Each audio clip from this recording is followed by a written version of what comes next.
I tried to get in focus so we could see exactly the number on the tip. And there go my glasses, clean, disinfected, and I'm pretty much just making sure I have all my warning labels and everything situated and ready to go. You don't want to forget to put those on if you can help it. And take the stickies off. Go ahead and put my wicks in my containers. Okay, now I'm getting ready for my pour. So my temperatures have been checked. Colorant has been added. My fragrance has been added. And don't mind my seasoned pot. I've been at this game for a lot of years. And that's one of my, best pots, believe it or not. I love it. And I've had it a lot of years. With the little I had left over, I went on and started a fourth candle. While the first layer is setting up, I'm going to go ahead and make sure, as you can see, I'm starting from a clean pot. I'm going to add more wax and I'm going to start a second candle. So here we go. I'm getting my soy wax and I'm already measured pretty much about how much I know I want to pour. So I'm going to pick up the bag, but I know about how much I want to pour already. Now, out of the leftover wax out of my first pour, I went on and made wax melts out of them. I try not to waste any product if I can help it. If I can help it at all, I try not to waste any product. Okay, a lot of people ask me what the type of wax that I use. As you can see, I'm using flakes this time. And again, like I said, it's a soy wax, so it's not blended with anything else. It's 100% soy. And it also comes in like... what do you call it? Granules. Oh, yes, the thyme. Even though it was 10 something, I was so hungry, so I had to go ahead and take me a snack break. Besides, the candles were setting up anyway, and it was nothing I can do for a little while. Okay, I continue to come back multiple times to check on it until it becomes a solid layer, just so that I know where I'm at and what to do with the second layer. Okay, I found the glitter that I want to use as my topper. I'm going to go ahead and put that to the side. I use Lottie's glitter. And here are some containers I found that I'm going to use and make some Valentine baskets. So I was pulling that stuff out and getting it, prepped while I was waiting on all the candles to dry. Or set up, rather. Here I'm about to add my mica into my wax so that when it is burning, it'll have a little shimmer to it. The wax will have a little dancing shimmer to it, and I found that most customers do like that. See, it gives a little shine to it, so you know what I mean? It looks really, really cute or whatever, but don't put too much. You got to remember, every time you add something to your wax, you compromise it just a little bit or you change it up just a little bit. So that's me getting ready to mix the next one. And so at this point, I have 3 sets of candles going, guys. So just hold on. That's going to go in the Aqua di Gio candle, and those are going to be a bluish green. And I just love to play with these micas when I'm putting them in my products. Oh my goodness, look at that. Oh gosh, it's so fun to play with. Wait till you see when I add the blue color to it. Oh gosh. I like to use concentrated color blocks to color my wax. Colorants can come also in flakes and liquid forms as well, but I like this. I use just a little at a time, as you can see about where that is. And I add it to the pot. And look at this, guys. It's gorgeous. Oh, I love playing with the colors in the micas.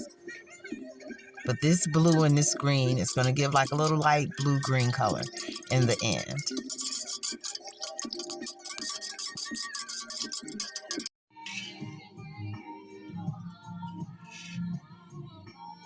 Here you go. You got your blue-green color. And so you have to sit there, and it takes a little bit of patience, but you just keep stirring and it'll all incorporate. And here it yields this pretty blue-green color, and it's all shimmery and everything. This is me checking on the other one. And you'll notice as it cools, some of the shimmer will go away. But like I said, when the candle is burning, you'll be able to see it again. And, oh, we're back to the blue. I think I just wanted to show you at this point how much I used to do that. See, barely none. It goes so far. One block goes so far. Okay, and the wax melts are hardening up. So that's coming along nicely. So I can just put that on to the side. Back to the, blue-green Aqua di Gio scent candle wax. I like to look at, okay, you see how that one is still and it's not still. That one is the cooler one. When you see that the mica is still moving and bubbling like that, you can tell that your wax is still really, really hot. This is me prepping for the Aqua di Gio. Here we go, me checking on the pink candle from the beginning, the one we were just mixing. So as I was saying, when it's cooling, it can become this opaque color. And what you're also waiting for is for it to cool to get just thick enough for you to be ready to pipe. See, it's still not ready yet. It's not ready at all, but you might think it is, but it is not ready yet. So I'm just messing with it, breaking it up or whatever, but it's no place near done. I like once it starts cooling to go ahead and start checking the temperature just so I can learn about where I want my wax at every time I'm about to pipe. So it just, because sometimes it can be deceiving. You may think your wax isn't as warm as it is, and it actually is, and vice versa. You may think it has more to it and it needs to be warmed back up or something like that. So, but as you can see, it's still not ready. It's still hot at 103. At 103, it's still very liquidy and hot. I'm going to slide on over and check the blue one as well and see where that one is. Now, as you can see, it's still moving around. It's still hot. And so it's going to be more, I was about to say, it's going to be more than 103 or 101. So it has to come on down as well. It's absolutely no place near ready to pour or pipe. This one, now we're talking a little bit better. You see that? I'm not holding it. I wish I got a better shot so you can see my hands are not holding it up. I'm actually dropping it in there, letting it go. And I'm just trying to show you guys how thick it is and how strong it needs to be to get ready to pipe with. So here we are. My glasses are prepped. I'm about ready to pipe. See how thick I like for it to get? It's not moving around hardly at all. You know what I mean? Sometimes I like to get it where it doesn't move at all. But I need this time to play with because I have so many jars I'm going to pipe at one time. I think I'm going to try to do 3 at a time or something like that. Or I did 3 at a time. I'm not sure. But I know once it's ready, it's time to go. And keep in mind and allow for the fact that your first cup may be a little runny compared to the rest of them or the last one. So compensate for the fact that your last one will need you to be going quicker and your first one, it may take you a little more time to make sure it forms up well. Okay? Because as you go, the wax is still cooling.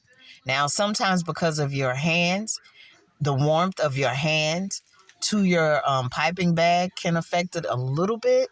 But I've seen that if you go ahead and pipe right away, that you can usually pipe a good bit of candles at one time.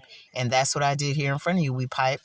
And now we're going to go ahead in with our glitter topper that I wanted to use, Angel by Lottie's Glitter.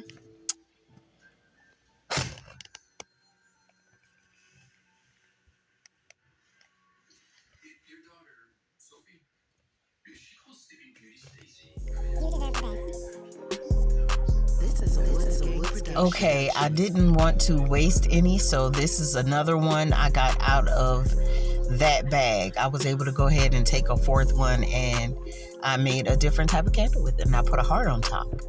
Okay, so improvise. That's the good thing about being creative and making your own creations is they're technically in the right or wrong way. You know how to do it. I almost wish now I had 3 hearts to go on the other 3. And here we go, finished product. Pink, amber, and vanilla candles in champagne glasses, whipped wax, soy wax, and that's one of the wax melts. So I did realize after I edited the first time that I do have more hearts, but the other ones are too full. But I like this look as well. I think it's very, very cute. And I think the customers will like it. I think they'll like the whip ones, even though they don't have the hearts on them. This is me going to check on the blue wax. Now we're getting that one as close to ready as possible so we can start piping that one. So Aqua DGO is coming along. It's not shimmery anymore. It's turning more opaque because it's getting cooler. So we're no place near whipping status yet. It's coming along just like the other one had to. It's just going to take some time and it's going to take some patience.